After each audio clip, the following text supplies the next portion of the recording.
So you've served under several prime ministers, including Margaret Thatcher, John Major, David Cameron, Theresa May.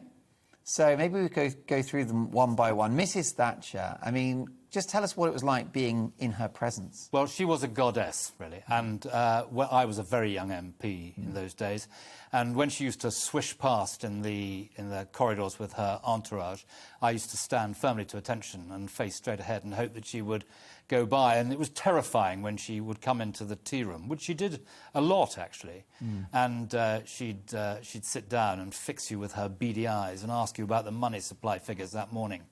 And your answer quite often would be judged not wholly adequate. So, I mean, she was a figure of huge respect. She changed the country. She had saved us in many ways, brought back the British economy from being the sick man of Europe. And I respected her hugely. Yes, and I mean, it was a challenging final term for her, wasn't it? Do you think that it was a sad time, given the fact that, you know, she became increasingly isolated over Europe and various other issues? I mean, she fell out with half her cabinet. Well, I was working at that stage for a member of that cabinet, John Wakeham, who was one of her strongest supporters and a very close friend of hers. So I had a front seat at the dramatic events which took place in the 24 hours before she resigned, which I describe in the book. I think that she should have gone earlier. I think that had she announced at her 10th, the anniversary conference in Blackpool, I think, after she'd done 10 years that she was going, the floor of the conference hall would have been knee-deep in tears, and she would have gone out on such a high. But, you know, prime ministers never really know when to go, and they normally have to have their fingers prized off the railings of Downing Street. Do you think David Cameron was an underrated prime minister? I do, actually. I think that he provided very good government. I think his instincts were extremely decent. I mean, for me, I had run the campaign for his main opponent when he became leader, so it wasn't written in the stars that, you know, he and I would necessarily have a good relationship. But we completely agreed about the central importance of international development. And the press said it was all about detoxifying the Conservative Party. It wasn't.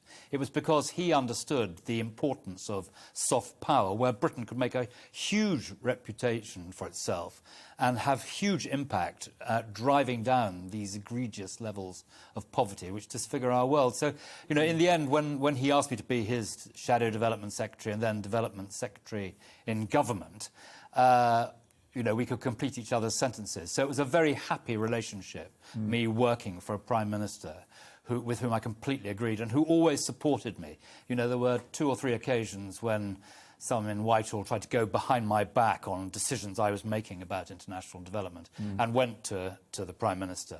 And on all 3 of those occasions, the prime minister said, no, I think Andrew is right, do what Andrew has suggested. And the coalition government was a very stable administration at a time of economic crisis. Yes, I mean, I thought the coalition was a tremendous success, and I hugely enjoyed working with our Lib Dem colleagues. Now, not all my colleagues on the Tory benches would agree with that analysis, but I do think the coalition, at a difficult time, gave us the working majority we needed, which, of course, we didn't have after the election in 2010, and brought stability to government. So, you know, like what the policies were or not, it did bring a stability, which was very necessary.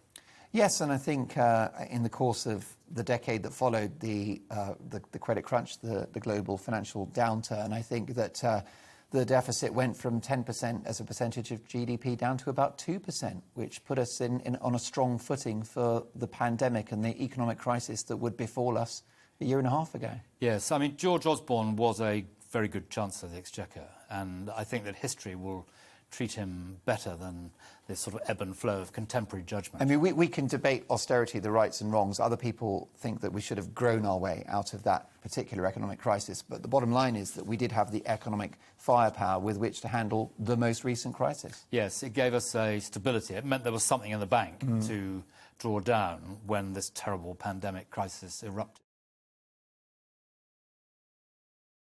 Welcome to the GB News YouTube channel. You can watch us live 24 hours a day, catch up on your favourite shows and join in the conversation in the comments below. Don't forget to subscribe and you'll never miss any of our exclusive content.